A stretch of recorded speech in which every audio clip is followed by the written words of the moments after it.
What is going on, guys, and welcome back to Touchdowns to Home Runs. My name is Bernie. Thank you for joining us today on the Touchdowns to Home Runs show. Hope that your day is going absolutely fantastic. Now, we all know that the Raptors currently hold the number 4 position in this year's NBA draft, where they could pick a guy like Jalen Suggs, or if they get lucky, a guy like Evan Mobley or Jalen Green. But the Raptors also hold 2 picks in the second round, number 46 and number 47. And given the Raptors' history and success of picking really solid guys at the back end of the first round and even into the second round, I really think the Raptors have potential to pick a steal here. So today we're going to be breaking down 3 different players that I believe could make an impact for the Raptors potentially in the future, and guys that I believe the Raptors should be targeting. Just before we do get into the actual breakdown, just keep in mind that I am making this video assuming that the Raptors will make at least one selection in the second round. There obviously is a possibility that they could trade one or both of these picks, but yeah, I'm assuming they will make at least one selection in this draft. So the first guy that I have, though, is Charles Bassey, 6'11", 235-pound center out of Western Kentucky. This is a guy that I've heard his name sort of swirling around a lot with Raptors second round rumors, and rightfully so. He does a lot of stuff right. This is a kid who's entered his name multiple times into the NBA draft, but finally decided to keep his name in the pool. Just finished his junior season, only 20 years old, still on the younger side of NBA draft prospects. But in terms of his production in 2020-2021, averaged 17.6 points per game, 11.6 rebounds, and 3.1 blocks. When we look at Bassey, what you're getting is a mega athlete who has a very good frame, broad shoulders, long arms, and he's able to use that to his advantage to become a very solid interior shot blocker that essentially any team could use, but in my opinion, particularly the Toronto Raptors, who of course have that lack of depth and weakness at the center position. Now, the biggest selling point for Bassey is, again, that size that I mentioned before, but also the way that he's able to combine it with that athleticism and be a high contributor, high energy contributor on both sides of the basketball. He's not the greatest shooter in the world, but again, I think this kid is super mature for his age. Only 20 years old, and his ability to sort of have all the right positioning, defensive potential, that energy. I think he's a guy that the Raptors fans are really going to like, but also a guy that could impact the Raptors roster as well, and they should seriously be taking a look into targeting this kid. So what does Bassey do for the Raptors? Well, he doesn't immediately impact the Raptors center issue, but if you're unable to get a guy like Evan Mobley at the beginning part of the draft, this might be the best way to address some of that center depth, but also get that depth in the second round. Bassey would be comparable to a guy like Capella, maybe a guy like Dwight Howard, who would provide the Raptors with a physical big man, a guy who would be able to help solidify their second unit and depth off the bench. This is also a guy that Masai Ujiri would know very well.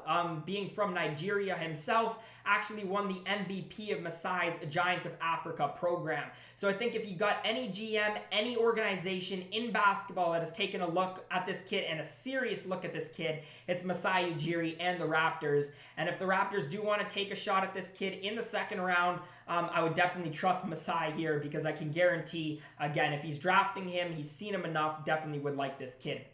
Next up, I like Raquan Gray, the 6'8", 260-pound power forward out of Florida State University. In 2020-2021, 11.9 points per game, 6.4 rebounds, and 2.2 assists. Also tacked on 1.2 steals on 52% shooting. Now, Gray is a very solid athlete, and what I like about him is he does a little bit of everything, and he's pretty solid at quite a number of things. Excels in motion plays. He's a decent low post scorer, can score off the dribble as well.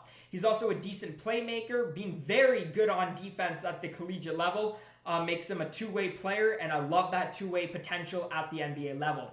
There's one thing, though, that Gray really needs to improve on, and that's his shooting, but I think that strays from a lack of confidence that he has. Sometimes a bit hesitant to shoot the basketball, especially in terms of three-pointers, and he can oftentimes be too unselfish, which is something that you rarely hear with kids at this age, and oftentimes can pass out of open shots. So I think, if he can develop some confidence, particularly, maybe in a shooting motion, get that confidence to actually shoot at the NBA level, this could be a guy who in the future is a very, impactful two-way player for the Raptors. So what does Gray do for the Raptors? Well, I think he's the perfect fit for, a second round plan that they should be going into the draft with. which is, picking a guy who you see some potential with, but also who potentially has a glaring but fixable weakness, which is exactly what Gray has. I think, shooting and that confidence is definitely something that he can work into, but I love his ability to play two-way basketball, and I think he's got a very, very high ceiling with the tools that he's already developed. Now, how about the former top prospect, Boston Jr., shooting guard out of Kentucky, came out of high school rated as a 5-star recruit and the 5th ranked prospect in the recruiting class of 2020, according to 24/7 Sports. And actually coming out of high school in this draft was projected as a top 2 to 3 pick, but really struggled this past season. Now, to be fair, the Kentucky program as a whole really struggled. They had a down year. They had a tremendous recruiting class, but really no veteran collegiate players. And I think, they just had an inability to mesh together, didn't have an identity. Really, all of the players that were supposed to be high prospects coming out of this Kentucky team had down years. So some of it could potentially be accredited to that. But teams looking in the second round potentially really could have some value here because this guy's stock has been all over the place. I've seen him be, the last pick in the first round to the mid-30s to even later than the Toronto Raptors into the 50s. So if somehow he does fall to the Raptors at 46 or 47, this is definitely a guy that the Raptors should be looking at. In 2020, 2021, 11.5 points per game, 4.5 rebounds, 1.6 assists, 1.3 steals on 30% shooting from 3 and 35.5% from the field.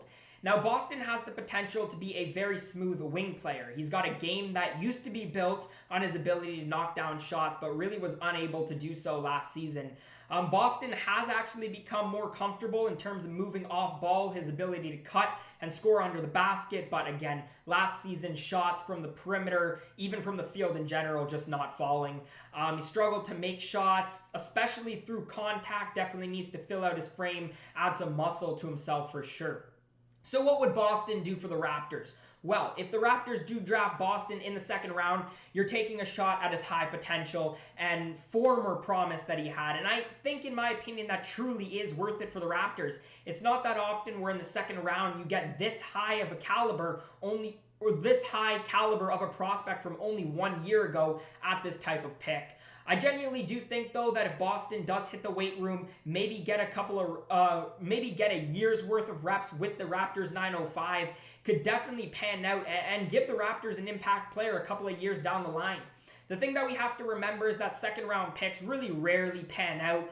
So again, when you have the opportunity to take a shot at a prospect like this, 75% into the draft, I'm going to take my chances. I'm going to pray. And if the Raptors and Masai Ujiri, do take a shot at him in the second round, I definitely trust their judgment here. But if you guys did make it to this point in the video, let me know your thoughts, comments, predictions, really on who the Raptors are going to pick in the second round and on anybody that I talked about today. If you did enjoy today's video, make sure to smash that thumbs up button, subscribe to Touchdowns to Home Runs for more content just like this. As always, guys, thank you so much for watching, and I hope to see you again next time.